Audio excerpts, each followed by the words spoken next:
Good morning students. कल हम पढ़ रहे थे दर्पण के बारे में और कल हमने पढ़ा दर्पण सूत्र।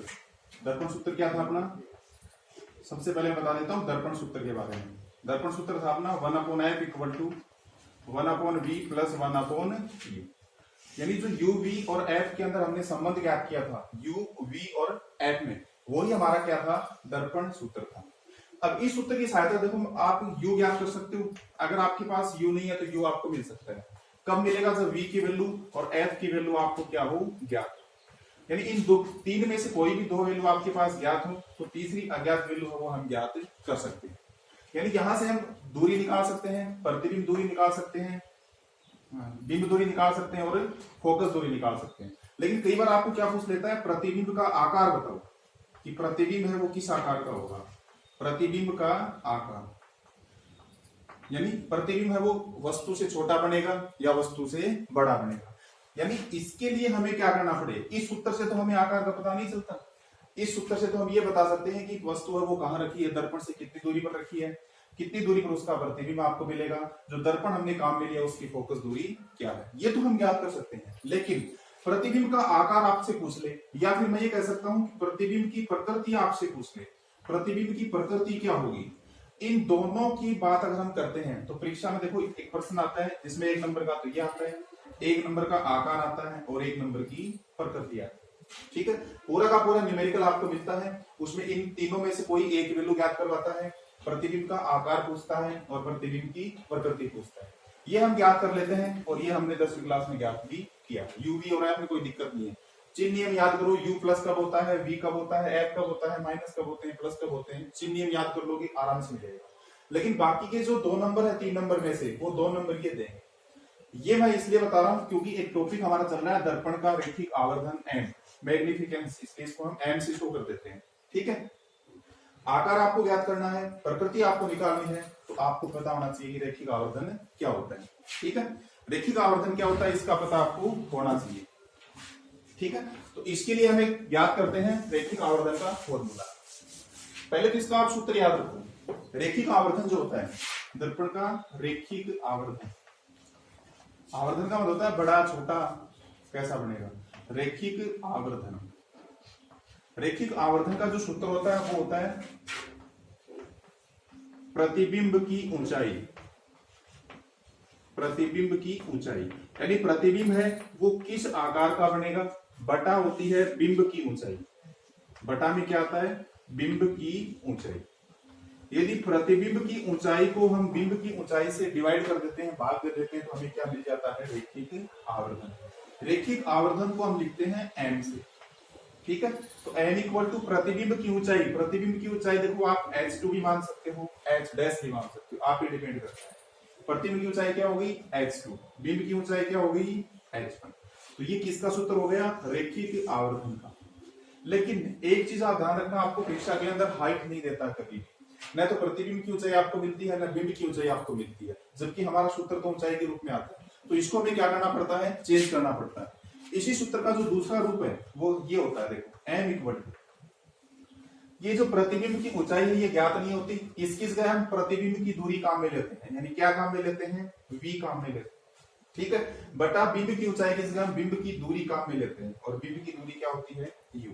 प्रतिबिंब दूरी बटा बिंब दूरी। लेकिन एक चीज हमने पढ़ी थी कल कि चिन्ह परिपाटी लागू होती है इनके साथ। ये ऊंचाइयां हैं, ये दूरियां हैं, इनके साथ क्या लागू होती है? चिन्ह परिपाटी या चिन्ह नियम लागू होते हैं। चिन्ह परिपाटी आप लगा के देखो, देखो ये भी रैखिक आवर्धन का फॉर्मूला है, ये भी रैखिक आवर्धन का फॉर्मूला है। अभी ये फॉर्मूला बना नहीं है पूरा, इसके हम चिन्ह और लगाएंगे। तो देखो h2 बटा h1 में लिख देता हूं एक बार, h2 बटा h1 बराबर क्या लिख सकते हो? v बटा u, क्योंकि ये भी किसकी वैल्यू है? m की, ये भी किसकी वैल्यू है? m। h2 बटा h1 इक्वल टू मैंने क्या लिख दिया? v बटा u। क्यों लिखा? क्योंकि हमें क्या चाहिए? इसका चिन्ह चाहिए। कैसा चिन्ह इसके साथ आएगा? देखो h2। थोड़ा सा अपने कल का चित्र याद करते हो तो इस प्रकार से हमने दर्पण सूत्र याद किया, तो उसके अंदर हमने एक चित्र बनाया था इस प्रकार से।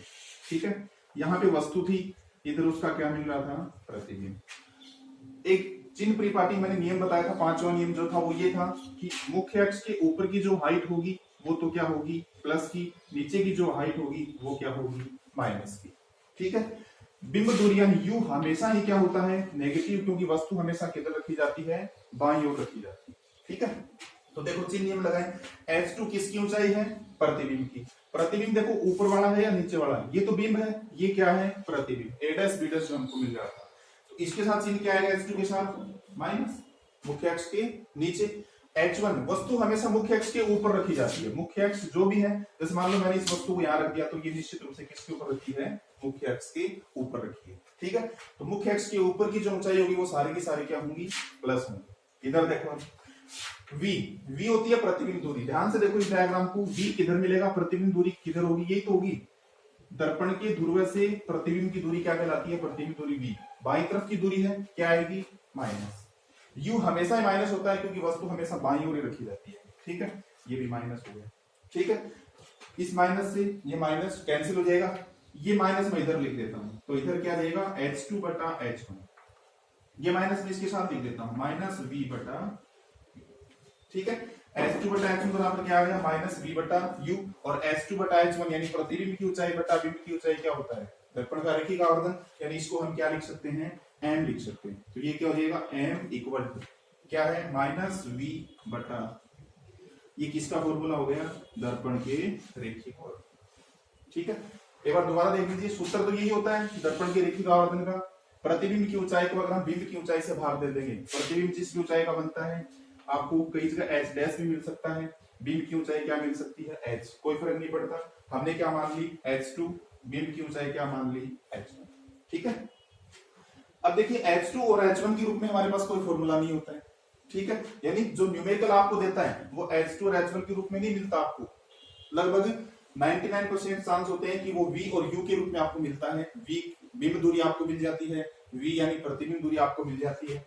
इस प्रकार से v और u के रूप में अगर हम इसको लिखते हैं तो रैखिक आवर्धन का फॉर्मूला ये भी बनता है।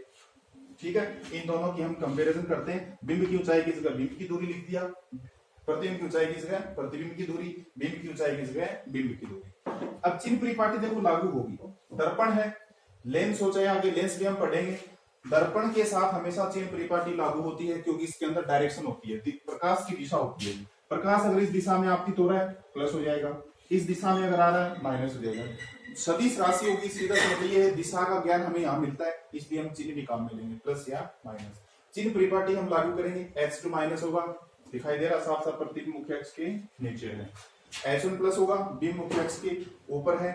v और u दोनों क्या होंगे, माइनस, प्रतिबिंब दूरी और बिंब दूरी दोनों ही बाईं तरफ है। ठीक है, ये कैंसिल हो गया, ये किसका फॉर्मूला हमें मिल गया, m का। अब इसके अगर मात्रक की बात करें तो इसका कोई मात्रक नहीं होता, ध्यान रखना। मात्रक कैसे नहीं होता, देखो v क्या है, दूरी, u क्या है, दूरी। अगर इसका मात्रक आप लिखो मीटर और इसका भी लिखो आप मीटर, तो मीटर से मीटर कैंसिल हो जाएगा। यानी ये कैसी राशि है, मात्रकहीन राशि। कैसी राशि है, मात्रकहीन।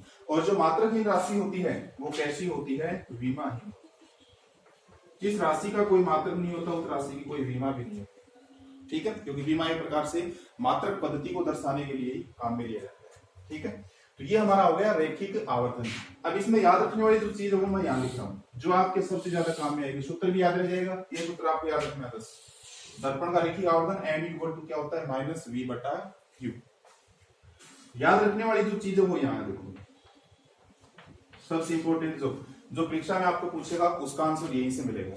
देखिए, सबसे पहले तो आपको याद रखना है, यदि m का मतलब रैखिक आवर्तन, यदि m धनात्मक है, m कैसा हो, धनात्मक, m का मान अगर पॉजिटिव है, उस कंडीशन के अंदर ध्यान रखना, यदि m धनात्मक हो तो प्रतिबिंब यानी वस्तु का जो प्रतिबिंब आपको मिलेगा, जो इमेज आपको मिलेगी, प्रतिबिंब कैसा होगा, धनात्मक होगा तो होगा आभासी।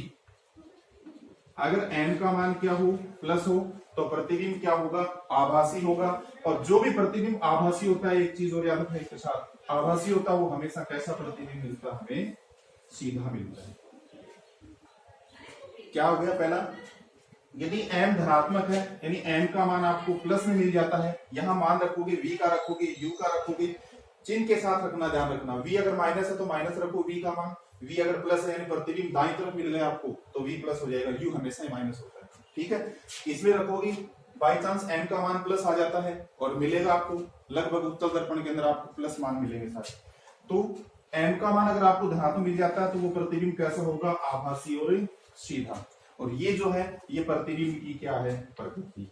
अभी मैंने आपको न्यूमेरिकल बताया था कि एक तो दूरी पूछेगा, एक क्या पूछेगा, प्रकृति। प्रकृति में आता है प्रतिबिंब कैसा बनेगा, उसकी प्रकृति क्या है, वो आभासी है या सीधा है, वास्तविक है या उल्टा है। तो पहली कंडीशन तो ये आ गई, यदि m पॉजिटिव है तो आभासी और सीधा। दूसरी इसके अंदर ये आती है यदि m क्या है, नेगेटिव, यानी m क्या हो, ऋणात्मक। अगर m का मान आपको माइनस मिल जाता, माइनस कब मिलेगा आपको पता ही है, जब v और u दोनों के चिन्ह क्या होंगे, सेम होंगे। ये प्लस प्लस होगा तो माइनस मिलेगा, ये माइनस माइनस होंगे तो भी क्या मिलेगा, माइनस। यदि m आपको ऋणात्मक मिल जाता है तो ध्यान रखना प्रतिबिंब हमेशा कैसा मिलेगा, प्रतिबिंब हमेशा आपको क्या मिलेगा, इसका उल्टा कर दो, आभासी का उल्टा वास्तविक। आभासी वो होता है जो आप प्राप्त नहीं कर सकते, उसकी सिर्फ कल्पना की जा सकती है। आभासी का उल्टा क्या मिलेगा, वास्तविक, और सीधे का मतलब उल्टा। अगर m का मान आपको माइनस मिल जाता है, m का मान आपको माइनस मिल जाता है तो आप क्या करोगे, प्रतिबिंब कैसा बताओगे, वास्तविक और उल्टा। ठीक है, दो कंडीशन, प्रकृति आज मिल जाएगी। देखो कितना सा क्वेश्चन आपको याद करने के बाद में ये निष्कर्ष निकला, इस निष्कर्ष के आधार पर दोनों चीजें आपने बताई। इन दोनों चीजों से आपको कितना नंबर मिलने वाला है, 1 नंबर मिलने वाला है। 3 नंबर का न्यूमेरिकल आता है, उसमें से 1 नंबर दर्पण सूत्र से आपको मिलता है, उसे बिंब दूरी है या प्रतिबिंब दूरी है। ठीक है, अगला जो 1 नंबर है वो बताएगा आपको प्रकृति के बारे में, प्रतिबिंब आभासी होगा या सीधा होगा, वास्तविक होगा या उल्टा होगा। ठीक है, यहां से 1 नंबर मिल जाएगा। अगला जो तीसरा पॉइंट है वो क्या अपना वो देख, क्योंकि इसमें पूछता है प्रतिबिंब कहाँ बनेगा, वो तो आ जाएगा दर्पण सूत्र से। प्रतिबिंब कैसा बनेगा वो यहां से पता चल जाएगा, और प्रतिबिंब आवर्धित होगा या नहीं होगा, छोटा होगा या बड़ा होगा, उसके लिए हम तीसरा पॉइंट और याद कर लेते हैं। यदि m का मतलब ये मान, m की वैल्यू क्या है, माइनस v बटा u। यदि m आपको क्या मिल जाता है, 1 मिल जाता है, m का मान क्या मिल जाता है, 1। और 1 कब मिलेगा, जब v और u दोनों क्या होंगे, बराबर। यानी जितनी दूरी पर वस्तु रखी है उतनी ही दूरी पर उसका क्या मिले, प्रतिबिंब। तो m का मान क्या होगा, 1। ये यहाँ पे ध्यान रखना है, प्लस माइनस की काउंट हम कर चुके हैं, प्लस माइनस को, प्लस माइनस की बात हम कर चुके हैं। अब जब आप इसकी आवर्धन की बात करोगे तो प्लस और माइनस काउंट नहीं होंगे, ये मान प्लस आए चाहे माइनस आए, लेकिन होना क्या चाहिए, 1। यदि m का मान 1 मिल जाता है तो प्रतिबिंब कैसा होगा,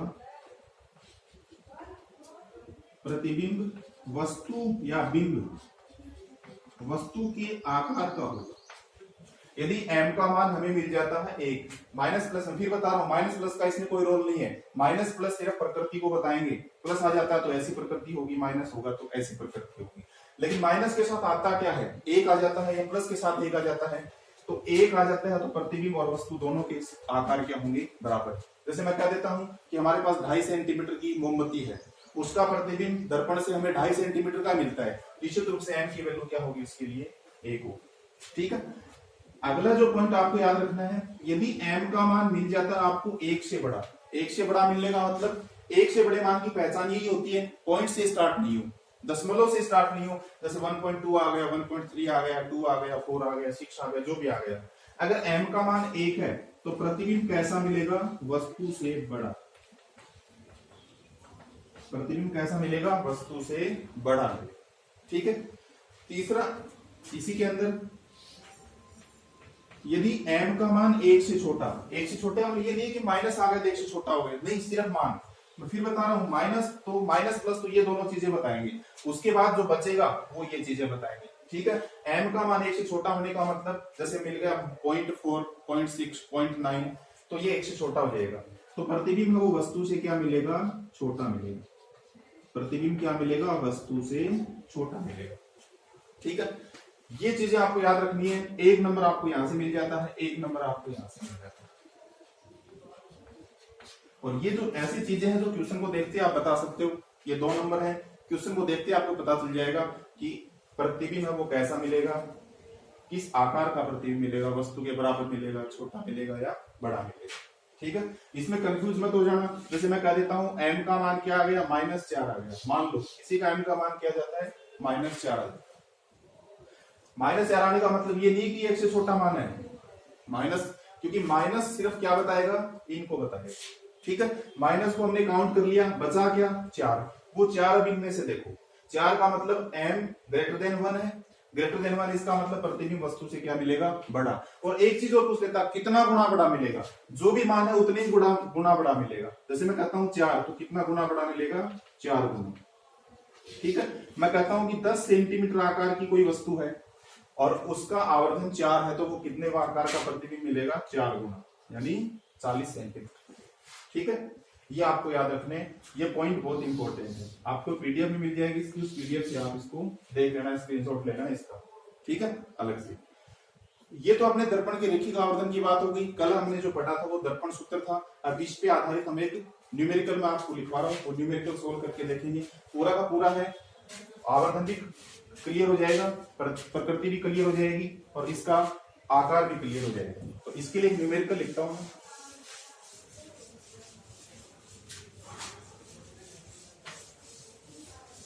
न्यूमेरिकल कैसा आएगा वो देखो, 3 नंबर का न्यूमेरिकल आता है, ध्यान रखना।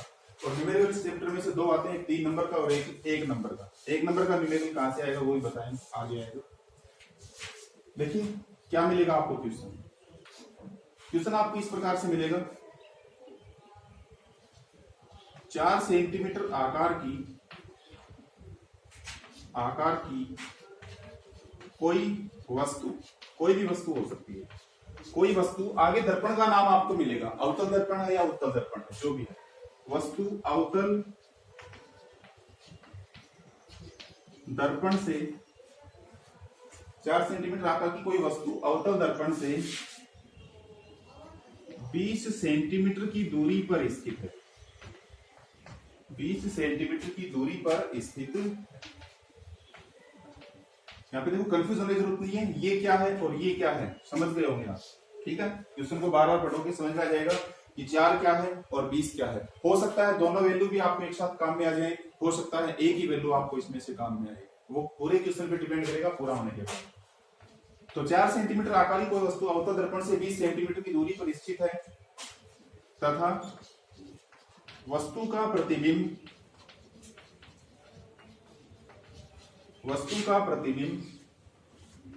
दर्पण से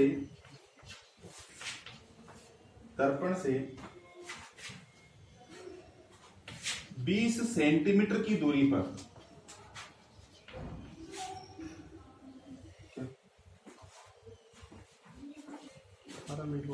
तो वही होते हैं टॉपिक तो पूरा कराना पड़ेगा, मैं कन्वर्ट करना सीख गई। 2400 MB को 312 में कंप्लीट हो गया। 20 सेंटीमीटर की दूरी पर प्राप्त होता है।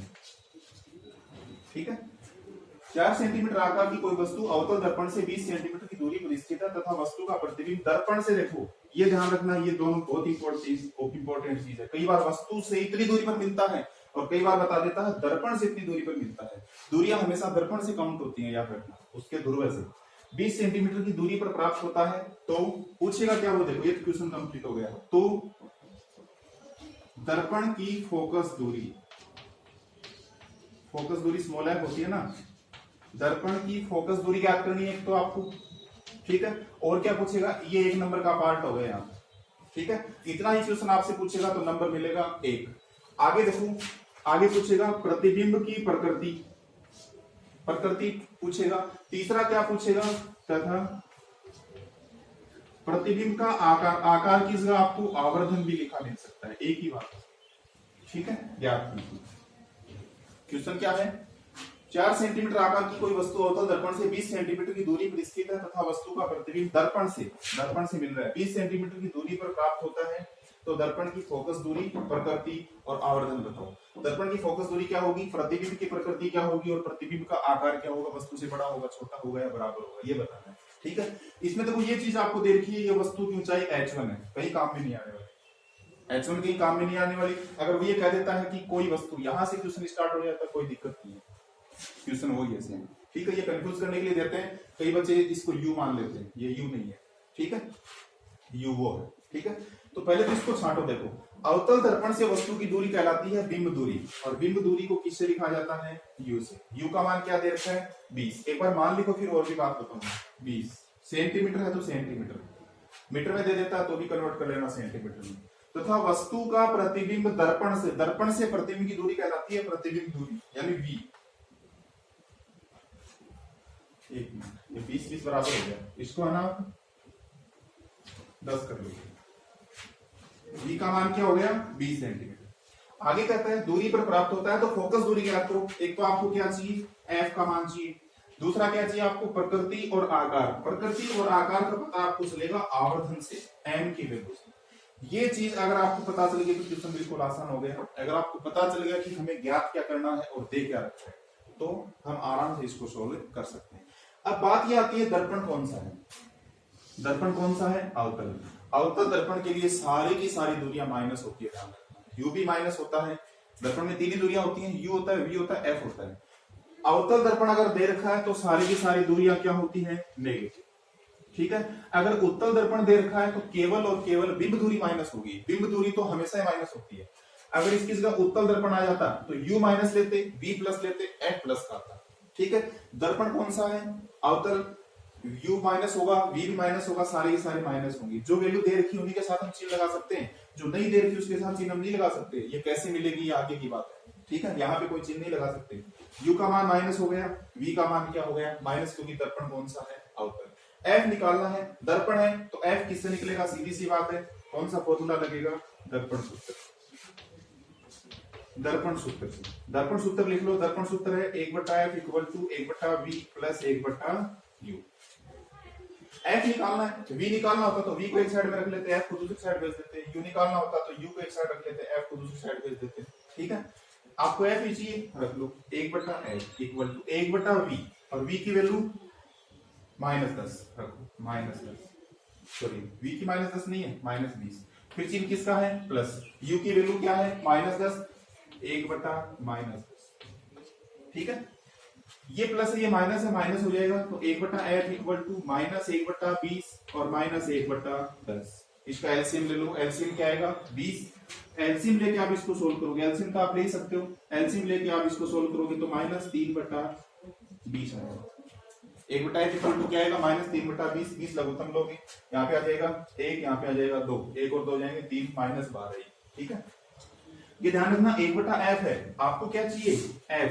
तो f इक्वल टू क्या हो जाएगा, -20/3 सेंटीमीटर। बोलो माइनस आ गया ना अपने आप ही, क्योंकि दर्पण कौन सा था, माइनस आना ही है। अवतल दर्पण के लिए u भी माइनस होता है, v भी माइनस होता है, f भी क्या होता है, माइनस।